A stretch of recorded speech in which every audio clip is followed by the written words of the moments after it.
Hello everyone, সকলোকে welcome জনাইছো YouTube channel happy home আসামলৈ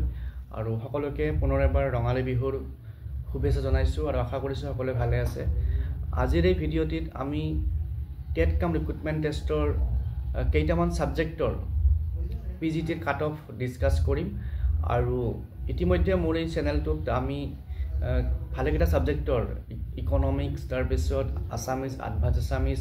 zoology এইকেইটা সাবজেক্টৰ কাট অফ সম্পৰ্কে ডিসকাস কৰিছিলো আৰু আজিৰ ভিডিঅ'ত আৰু কেইটামান সাবজেক্ট সম্পৰ্কে আমি আলোচনা কৰিম আৰু এই সাবজেক্টৰ যিখিনি আমি ক্যান্ডিডেটৰ সংখ্যা ধৰিছো ইয়াতে এইখিনি আনুমানিক হয় আৰু বাকি যেটো কাট অফৰ যেটো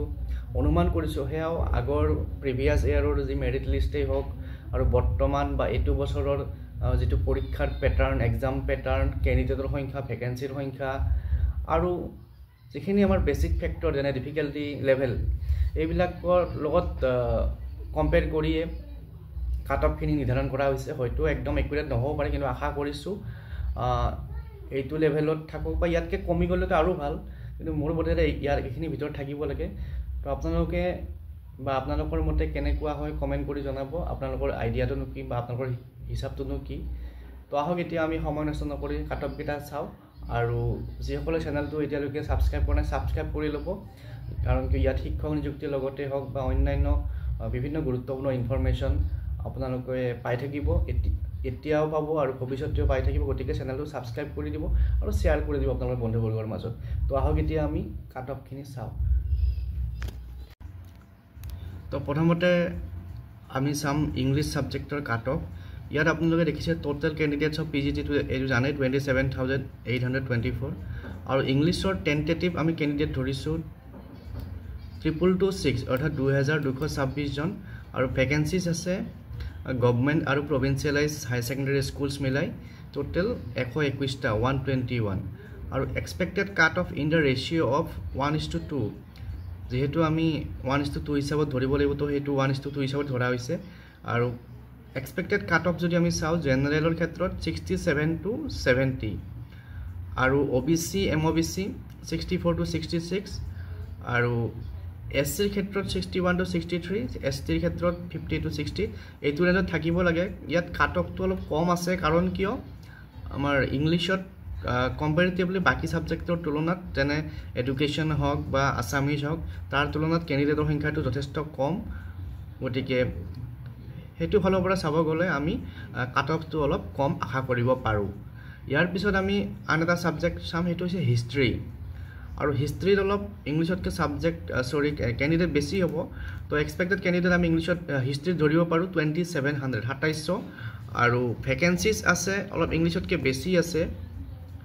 176 আৰু এক্সপেক্টেড কাট অফ টু আমি 1:2 হিচাপত ধৰিছো কিন্তু হিষ্ট্ৰীত অলপ কাট অফ বঢ়াৰ সম্ভাৱনা আছে কাৰণ কিয় হিষ্ট্ৰীত আপোনাৰ ক্যান্ডিডেটৰ সংখ্যা অলপ বেছি আছে তো হেতু কাৰণে হিষ্ট্ৰীত আমি জেনাৰেলত 70 প্লাস কাট অফ আশা কৰিব পাৰো 70 প্লাস তাৰ পিছত ওবিসি এমওবিসি 68 প্লাস আৰু এসসিৰ ক্ষেত্ৰত আমি 65 প্লাস ধৰিব পাৰো এসটিৰ ক্ষেত্ৰত অলপ কমিব 60 প্লাস গতিকে আশা কৰিছো ইয়াতকে কমক কাট অফ কিন্তু মোৰ হিচাপত এইখিনি কাট অফ আহিব লাগে কাৰণ কিয় ইয়াৰ আগৰ যেতিয়া টেট হৈছিল বা তাতে যেবিলাক ফাইনাল কাট অফ আহিছিল তো ইয়াতকে অলপমান বেছি আছিল কিন্তু তথাপিও যেহেতু বৰ্তমান অলপ এবাৰৰ এক্সামৰ যেটো প্যাটাৰ্ন আছে হেতু অলপ ডিফাৰেন্স আছে তো হেতু ফালৰ পৰা আমি চাব গলে এইখিনি কাট অফ এক্সপেক্ট কৰিব পাৰো তাৰ পিছত আন এটা সাবজেক্টৰ কাট অফ চাও এটো হৈছে পলিটিক্যাল সায়েন্স আৰু পলিটিক্যাল সায়েন্সত অলপ ক্যান্ডিডেট বেছি থাকে এটো আপোনালোকে জানে সকলোৱে পলিটিক্যাল সায়েন্স এডুকেশন তাৰ পিছত আমাৰ আসামিজ এবিলাক সাবজেক্টত অলপ ক্যান্ডিডেট বেছি হয় তো ইয়াতে আমি এক্সপেক্টেড ক্যান্ডিডেট 2800 ধৰিব পাৰো আৰু ভ্যাকেন্সি আছে 70 ইংলিশ হওক বা আমাৰ যি হিষ্ট্ৰী আছে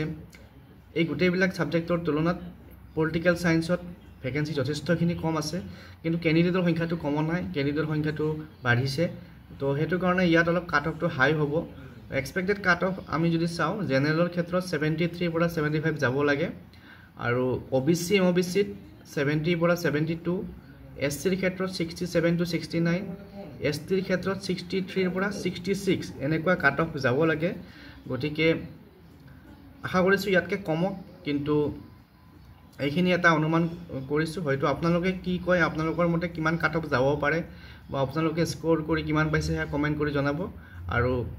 যদি আপোনালোকে ইয়াত কিবা পইণ্ট মিছ আউট হোৱা বুলি ভাবিছে যে এইটো পইণ্ট মিছ হৈছে এইটো পইণ্টৰ কাৰণে আপুনি এড কৰা নাই তো সেইটো কাৰণে কাট অফৰ ডিফাৰেঞ্চ হৈছে তেতিয়াহ'লে কমেণ্ট কৰি জনাব আৰু পুনৰ অন্য এটা ছাবজেক্টৰ অন্য কেইটামান ছাবজেক্টৰ কাট অফ লৈ পেলাই ভিডিঅ' এটা লৈ আনিম তেতিয়ালৈকে চেনেলটো চাই থাকিব আৰু ছাবস্ক্ৰাইব কৰি দিব আৰু শ্বেয়াৰ কৰি দিব